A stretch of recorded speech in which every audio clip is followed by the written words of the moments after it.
સ્વાગત છે તમારું શિક્ષક સાથે રસોઈમાં। ફ્રેન્ડ્સ, આજે આપણે મટન કોરમાની રેસીપી જોવાના છે। ઈદ સ્પેશિયલ આ રેસીપી મેં બનાવી છે। ખૂબ સરળ પદ્ધતિથી આ મટન કોરમાની રેસીપી બનાવીને તૈયાર કરી છે। તો વિડીયો ગમે તો લાઈક કરજો અને ચેનલને સબસ્ક્રાઈબ કરજો। તો ચાલો બનાવવાનું શરૂ કરીએ। તે માટે અહીં મેં 500 ગ્રામ જેટલું મટન લઈ લીધેલ છે, જેમાં મેં બોનલેસ અને હડ્ડી ચાપ બધું મિક્સ લીધેલ છે। તમે તમારી પસંદ પ્રમાણેનું મટન પસંદ કરી શકો છો। અને હવે આપણે એને બનાવીને તૈયાર કરીશું। એ પહેલાં કેટલાક ઇન્ગ્રેડિયન્ટ્સ બતાવી દઉં। તો એમાં જો અહીં મેં 4 મોટા પ્યાજને આ રીતે ગોલ્ડન ફ્રાય કરી દીધેલા છે। અને એમાં દહીં, તો બહુ ખાટું ના હોય એવું જે પંજાબી દહીં આવે છે એ મેં 1 વાટકી, અને કેટલાક ગરમ મસાલા એમાં 2 તેજપત્તા, 1 બાદિયાનું ફૂલ, 2 નાની ઇલાયચી, 5-6 મરી અને 2 લોંગ લીધેલા છે, લવિંગ લીધેલા છે, અને 1 ચમચી આદું અને લસણની પેસ્ટ, મોટી મોટી ચમચી, 1 ચમચી આદું અને 1 ચમચો લસણ, અને અહીં 6 બદામ, 6 કાજુ અને 8 થી 10 મેં મગફળી લીધેલી છે। તો અહીં જે તમે મગફળી છે એની જગ્યાએ મગજતરી પણ લઈ શકો છો। હવે ઘરના મસાલામાં 1 મોટી ચમચી ગરમ મસાલો અને કશ્મીરી અને લાલ મરચું જે ઘરનું તીખું એ બંને મિક્સ મેં મોટી ચમચી લઈ લીધેલું છે, અને 1 નાની ચમચી હળદર અને 3 મોટી ચમચી ધાણા જીરુંનો પાવડર, અને સ્વાદ પ્રમાણે મીઠું લઈશું। અહીં 1 મોટા કપ જેટલું મેં તેલ લીધેલું, અને એમાં 2 રસ્તો બનાવી લીધેલો, એટલે કે પ્યાજને ફ્રાય કરી લીધેલા। અને હવે એ તેલમાં જ ગરમ મસાલા એડ કરી દઉં છું, બધા આખા મસાલા। અને એમાં હવે આપણે જે મટન ધોઈને લઈ લીધેલું છે 500 ગ્રામ, તો એને અહીં આપણે તેલમાં એડ કરી દઈશું। તો આ રીતે આપણે એમાં એડ કરીને એમાં આદું લસણની પેસ્ટ નાખી દઈશું અને સરસ રીતે એને મિક્સ કરી લઈશું। તો એને સરસ રીતે મિક્સ કરીને પછી એમાં આપણે પાવડર મસાલા એડ કરીશું। બધા પાવડર મસાલા આપણે એમાં એડ કરી દીધેલા છે, અને હવે આપણે એને સરસ રીતે મિક્સ કરી દઈશું। તો પાવડર મસાલા નાખ્યા પછી 1-2 ચમચી જેટલું પાણી મેં એડ કર્યું છે, એ જ પ્લેટમાં નાખીને, જેથી મસાલા બળે ના। અને એડ કર્યા પછી ખૂબ સરસ રીતે એને 2 થી 3 મિનિટ સુધી આપણે મિક્સ કરી લઈશું। તો આપણે મિક્સ કરી દીધેલું છે, ગોશનું થોડું પાણી પણ છૂટું પડી ગયેલું છે।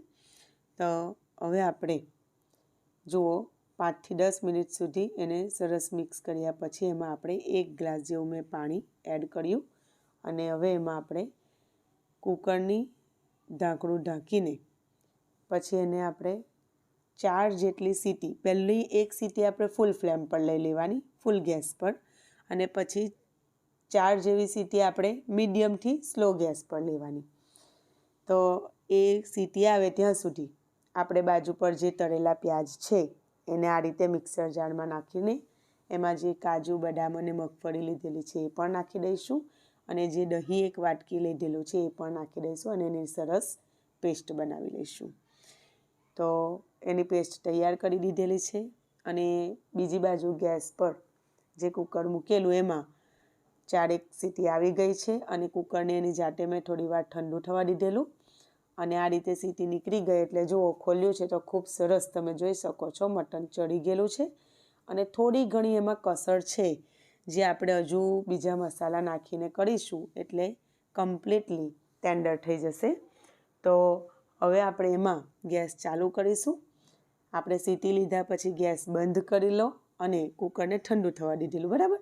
એટલે ફરી ગેસને આપણે ચાલુ કર્યું, અને એમાં જે પેલી પેસ્ટ બનાવેલી છે દહીંની, પ્યાજ અને કાજુ, બદામ અને મગફળીની, એ પેસ્ટ આ પોઈન્ટ પર આપણે એડ કરી દઈશું, અને એને ખૂબ સારી રીતે હવે આપણે મીડિયમ ટુ સ્લો ગેસ પર હલાવતા રહીશું।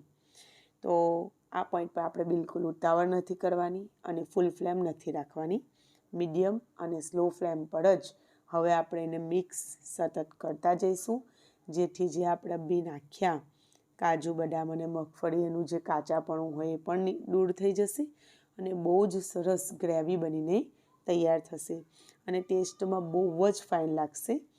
અને જ્યાં જ્યાં ફ્રેન્ડ્સ તમને જરૂર લાગે ત્યાં ત્યાં થોડું થોડું પાણી એડ કરતા જવાનું, જેથી આપણું જે મટન થોડી ઘણી કચાશ છે એ પણ એની દૂર થઈ જાય અને કમ્પ્લીટ જેટલી આપણે ગ્રેવી રાખવી છે એ પ્રમાણે ગ્રેવી થઈ જાય ત્યાં સુધી પાણી નાખીને મેં 10 મિનિટ સુધી થવા દીધેલું છે. અને થોડીવાર કુકરનું ઢાંકવાનું અને થવા દેવાનું, એટલે કે કુકર બંધ નથી કરવાનું, ખાલી એનું ઢાંકણ ઉપર ઢાંકીને આપણે એને થોડીવાર આવી રીતે થવા દેવાનું અને ફરી પાછું એને હલાવવાનું, ફરી પાછું થોડીવાર ઢાંકીને થવા દેવાનું. તેવું લગભગ આપણે 10 મિનિટ જેવું થવા દેવાનું. જરૂર લાગે તો એમાં આપણે પાણી પણ એડ કરવાનું. તો જુઓ મેં આટલી ઠીક ગ્રેવી રાખેલી છે અને છેલ્લે કસૂરી મેથી, જે સૂકી મેથી આવે છે એને થોડી મસરીને મેં એમાં નાખી દીધી છે અને 2 મરચાંને ઊભા કાપીને નાખી દીધેલા છે.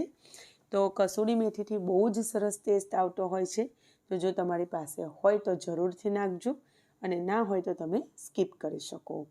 અને એમાં મેં ધાણા નાખીને થોડીવાર ફરી ઢાંકીને સ્લો ફ્લેમ પર 1-2 મિનિટ જેવું થવા દીધું અને આ રીતે જુઓ તેલ સરસ ઉપર આવી ગયું છે. તો આ પોઈન્ટ પર ગેસની ફ્લેમ ઓફ કરી દઈશું અને સર્વિંગ પ્લેટમાં આપણે ધાણા નાખીને પછી સર્વિંગ પ્લેટમાં એને કાઢી લઈશું.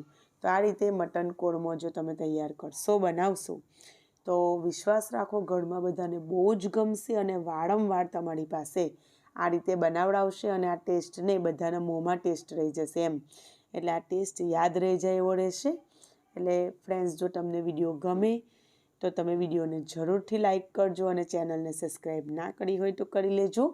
અને આવા ઉપયોગી વિડીયો મેળવવા માટે ચેનલને સબસ્ક્રાઈબ કરીને તમારા ફેમિલી મેમ્બર્સને પણ શેર કરજો. તો જુઓ, તમને જોઈને જ લાગતું હશે અને ખબર પડતી હશે કે ખૂબ જ સરસ આ શાક બનીને તૈયાર થયું છે. તો તમે પણ આ ઈદ પર આ રીતે શાક બનાવજો અને મને સપોર્ટ કરતા રહેજો. ફરી મળીશું એક નવી રેસીપી સાથે. ત્યાં સુધી આવજો.